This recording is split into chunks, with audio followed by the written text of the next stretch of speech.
Hey, Facebook Live, it is time for Be the Talk here with Kate Nicholson. I've got to get her. There she is. Okay. And Kate, if you can tilt your screen down just a little bit more. So we're on the flip screen, the split screen now. All right, very good. And so this is going to be fabulous. We are a little tight for time today, so if you do have a question or comment, Kate will probably be looking at this thread afterward, and that's a good time to be able to do all that. We've got several back-to-back interviews. So Kate, any questions for me before we go live here on the recorder? Very good. Awesome. Well, hey, and I'm going to tell you this before we go live. I'm not being the creepy kid from The Shining. This is what I want your finger to do over the share button, because if you've dealt with anything in terms of chronic pain yourself, if you found that it has been, very difficult at times to get the meds that you may legitimately need, then you're going to want to share this. And if there are people that you know and love or family members that can relate to Kate's story, you're going to want to share this. I think this is going to be very, very powerful. I think the interview today, Kate, is going to help a lot of people. So thanks for coming on the talk today. Thank you for having me. Yeah, so we are going to formally start this thing here in a moment. I've got additional content over there. I've got all kinds of windows that you can't see overlying other windows. And let's see here. Okay, so I'm going to look over there. Got it over here. I've got things in unusual places. All right, Kate, we are going to go live in 3, 2. We are live with Kate Nicholson. Kate, are you ready to talk? Absolutely. Kate Nicholson served in the Civil Rights Division of the United States Department of Justice for more than 20 years, practicing health-related civil rights law and securing powerful victories, including the United States Supreme Court. Kate is currently writing a book about her personal experiences with severe chronic pain. Kate's also an arts writer and enthusiast who helped found the new nonprofit Tilt West, recently named by Westward as the best think tank for arts and culture in the area. Kate was a senior fellow at Dartmouth College and is a graduate of Harvard Law School. Kate Nicholson, welcome to the talk. Thank you. I'm happy to be here. Your talk is called What We Lose When We Undertreat Pain. What we lose when we undertreat pain. Just to kind of bring the audience along, because I watched your talk multiple times. Basically, you struggled for about 20 years bedridden with a chronic back pain as a result of an injury, an unfortunate injury in a surgery that you had, and yet you found that even though you were super, super reluctant to go on pain meds because of all of the reasons that we hear that are absolutely a scourge in our culture right now, you found that when you were driven literally on your back for 2 decades, you finally started taking the pain meds, and miraculously, or scientifically, rather, they started helping you so much that you could be very, very fruitful and productive. And so this is a very interesting talk because you are actually advocating for the more than 97% of legitimately prescribed opiates that are legitimately used, if I got that correctly. So I'm going to shut up now, let you backtrack and correct any of that, but I wanted to kind of bring the story and start where we left off. Yeah, absolutely. Thank you for that introduction. Yes, I was bedridden after a doctor severed nerves in my spine. I couldn't sit, stand, or walk, but I did want to continue to work and function. And I tried all kinds of treatments, integrative and invasive, including a repeat surgery, and nothing really worked. And so finally my doctor said, listen, you've got to try pain medicine. You've got to try taking opioids. And I was reluctant. I was worried about addiction and stigma and the things that we hear about all the time. But they really helped me. They actually really helped with the pain. I was still in pain, but I was able to function and work as a high-level federal prosecutor. I still was limited. I still had to argue in court from a folding lawn chair and, work lying down. But they were very helpful to me. We hear a lot about the opioid epidemic, and I think what a lot of people don't understand is that most of the people who misuse opioids never receive them from a doctor. They're what we call diverted. They got them from friends and family, which is why you should never share opioids with people, or out of a medicine cabinet or bought on the street. And what's happening now is that and the reason that I came out and decided to write a book and do a talk is that legitimate pain patients are being deprived of their medication. Such as yourself. Such as myself, yeah, exactly. That's a serious problem. And a lot of people, there have been a lot of suicides, a lot of people have lost their ability to work and function. And this is serious because chronic pain is the number one cause of disability in this country. It's the number one reason people miss work, and it's the number one cause of disability. So it needs to be, treated seriously. I'm not saying opioids are appropriate for all kinds of chronic pain or that they're a first line of treatment. They're not. But where appropriate, they should not be deprived. People with legitimate pain should not be deprived of them because others are abusing. Kate, this is especially important today because most of the deaths that you hear about, the overdose deaths, are actually from illegal fentanyl and heroin. They are not from prescription opioids. And those that are related to prescription opioids, more than half of them are polypharmacy. They're in combination with alcohol and a number of other drugs. So if somebody takes cocaine and heroin and one prescription opioid, that will still be counted as a prescription opioid death.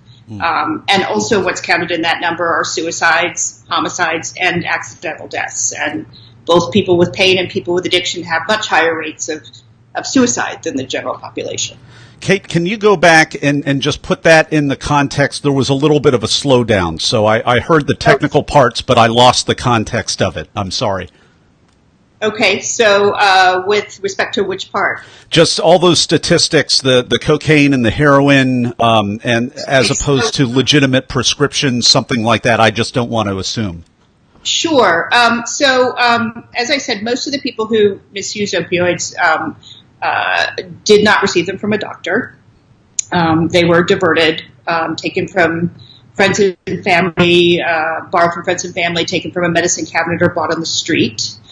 There is, a very small percentage of chance of addiction. Certainly, not everyone is at equal risk of addiction, but the CDC puts that at sort of 0.7 to 6% chance for someone who takes them for pain long term. So it's very, very small percentage. The dominant narrative that we hear about someone going to their doctor, being prescribed opioids, and being hopelessly addicted is actually a largely false narrative. And that's new to me, because if well over 90%, that's not the narrative. 94%, that's not the narrative. And you also mentioned in your talk that we have screening, we have ways to be able to tell someone's predisposition for some of those sorts of things. Talk Universe, we're going to let you know in the show notes where to go to be able to check out this talk, but there were so many really good facts from a federal prosecutor who is also in the middle of this issue. I just really think that it's going to be one of those turning the tide ideas that truly are worth spreading that go against the dominant narrative. And I just really appreciate all of these statistics and facts. What kind of response did you get, Kate, after the talk in the room as well as online afterward? A very positive response, certainly in the room and online. I hear from people in pain every day, and it's not a happy story, unfortunately. It really isn't. But I've also, because the talk went live, been able to connect with a lot of doctors and actually addiction doctors as well, working in the area, who are very concerned about the dominant narrative, because it's not good for people with addiction either, really. It's a narrative of sort of innocence. I think that's why it's so popular, because it looks like, they went to the doctor and they innocently became addicted, and those are the only people we seem to care about, and we really should care about addiction overall, more broadly. So, the response has been remarkable. It really has. I'm so glad to hear that. I mean, it's close to home for me, just because Talk Universe knows that I come from a very healthcare-oriented family. So the issues that you raise, especially when you talk about, the doctors, many times pain management doctors are the ones themselves being accused of doing all sorts of things, and many times overwhelmingly not the case. Very foolish for, once you understand what is involved in the medical system to get licensed and to get certified and to hold on to those things. Very, very, very few people are fast and loose with those kinds of credentials. It does happen, but I just love how you have this way, probably because you're a federal prosecutor, of laying these things out in a very logical, rational way. If your talk could achieve just one specific goal out of this whole broad issue, what goal would that goal be for you, Kate? The goal would be to create an exception to many of the laws that are now going into force for basically palliation for people with severe pain. I understand that opioids were prescribed too loosely in the 90s and early 2000s, but that's no longer the case. The prescribing has dropped off dramatically since 2010. But there needs to be some room for people with chronic pain in this conversation, and it's not happening so far. Well, hey, Talk Universe, we've been talking with Kate Nicholson about pain management and what we lose when we undertreat the pain. And we're going to be pivoting over to you, Talk Universe, because we are about to return in just a moment for the Blitz round. And we're back with Kate Nicholson. It is time for the Blitz round. This is the part where we talk about the preparation and performance of Kate's talk. Kate, are you ready? Sure. All right. First off, were you selected to speak or did you apply? I applied. Now, would you say that you are a memorizer, an improviser, or a blender? I would say in this instance, I'm a memorizer. In other speeches that I've given, I'm a blender, but this is such a short, timed talk that it was necessary that I, excuse me. Happens to the best of us.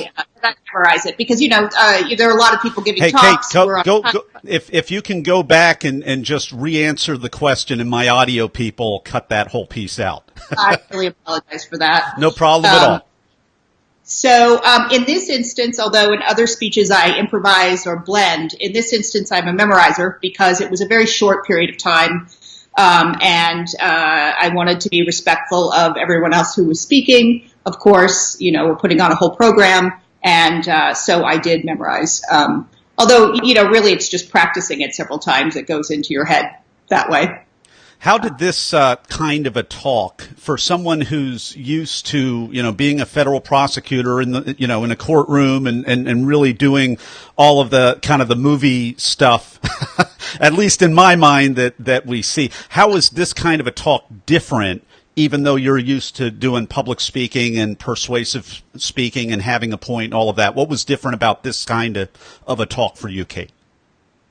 Well, first of all, it was a bigger audience. There were about 2,500 people, and it was in a more performative setting. It was in an auditorium.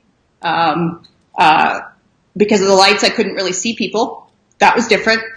That was very different. And, it was in the context of a lot of different talks. So it was an interesting thing to be a part of because everyone was giving a very interesting talk. All right, Talk Universe, did you hear that? Especially all of you lawyers out there in Talk Universe. There's lights, there's camera, yeah. There's a different performance setting, and it's not the same feel as the comfortable courtroom. For those of you that are comfortable in a courtroom, I think that's important to share. Kate, what's a tip, a technique, or a tool that helped you? Um, Gosh, I think the biggest tip is to practice in front of other people. You can sort of focus a lot. As someone like me who's a preparer, probably focus more on the preparation stage, the writing stage, and I think the performance side of it is very important. I may have underestimated that aspect. Yeah, understandable for sure. Here's the cut for time question. What was the most painful part of your talk that you had to cut out in the preparation or in the coaching of the talk? I think the most difficult part of it was, although I think it made for a better talk, was cutting out all of the other things that also help me heal.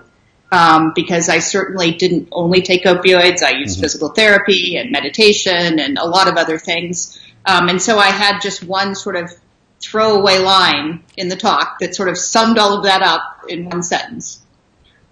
And so it all got compressed for sure.